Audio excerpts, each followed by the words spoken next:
Daniel Padilla Jacket Collection. Dahil marami nagre-request makita yung mga jacket collection ko, ito na yung mga jacket ko, guys. Saan ko nga ba nabibili yung mala Daniel Padilla jacket ko? Syempre, madalas dyan sa ukay-ukay, tas minsan naman bumibili ako through online. Itong jacket na to, hindi ko pa nga nasusuot eh. Subukan ko pormahan. Tas ito naman, nabili ko lang to ng 250 pesos sa ukay. Ito naman pare, bigay nga pala to ni Paring G. Another day, another gang gang. Salamat kapatid, see you soon. At ito nga pala yung pinakamahal kong jacket na nalulungkot ako dahil hindi nakasya. Avirex Blue Impact. Ayan yun. Ito yung jacket na saglit lang ginamit ni Daniel. 3 beses lang itong Gucci El Evangel. Sobrang solid yan. Sana suotin mo ulit, Supremo. Itong denim jacket ko, alam ko merong ganyan si Daniel. Kanina ko pa hinahanap, wala talaga eh. Alam kong sinuot niya yung ganyan. Yung kay Daniel Padilla, YSL. Yung sa akin naman is Uniqlo. Tapos DIY ko lang yung collar para maging kapareha. Hulaan nyo kung magkano ko nabili yan. Mga siguro mga 500, 800, ganon. Nagkakamali ka, 100 lang. Lagi kong ginagamit tong jacket na to dahil bagay siya sa kalbo at binigay sa akin yan nag-uukay-ukay kami nung nagbablog na kaibigan ko. Grabe pare, sobrang hirap hanapin nung ganitong jacket ni Daniel Padilla. Yung kay DJ Zara, yung sa akin naman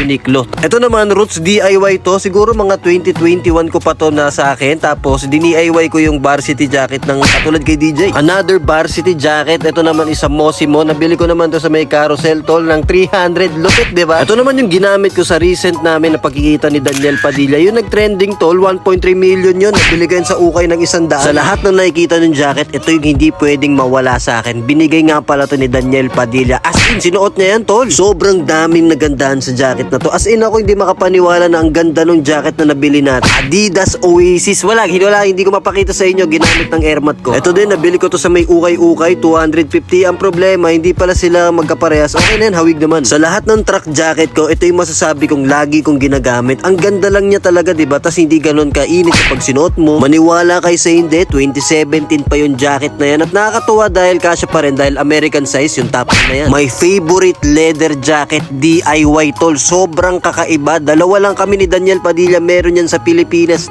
May binentahan akong ganyan eh. Biker leather jacket. Genuine tol. Ito talaga yung solid talaga. Nabili ko sa ukay-ukay. Tas halagang 1.8 lang. Nung binili ko yan, sakto lang naman sa akin. Tapos ngayon, medyo lumalaki na naman yung muscle natin. Hindi na naman nagkakasya. M65 jacket. Ito talaga nung nakita ko, di na ako nagdalawang isip, pare bibiling ko na. Talaga ang ganda naman kasi ng jacket, ang daming pocket. And then this one, racer jacket tol, sobrang ganda talaga ng jacket na to. As in, kahit anong hairstyle mo, kahit anong fit ng genre mo, pasok sa'yo to. Dalawa dapat yan eh, nakakalungkot dahil nga nasira, dahil mali ako ng pagkakalaba, dapat pala dry clean. And ito ang pinaka-recent kong fit na mala Daniel Padilla talaga. O susunod natin yung mga sunglasses ko, hoodie jacket ko, tsaka coat ko, abangan nyo yun. So that's the vlog guys. Wow!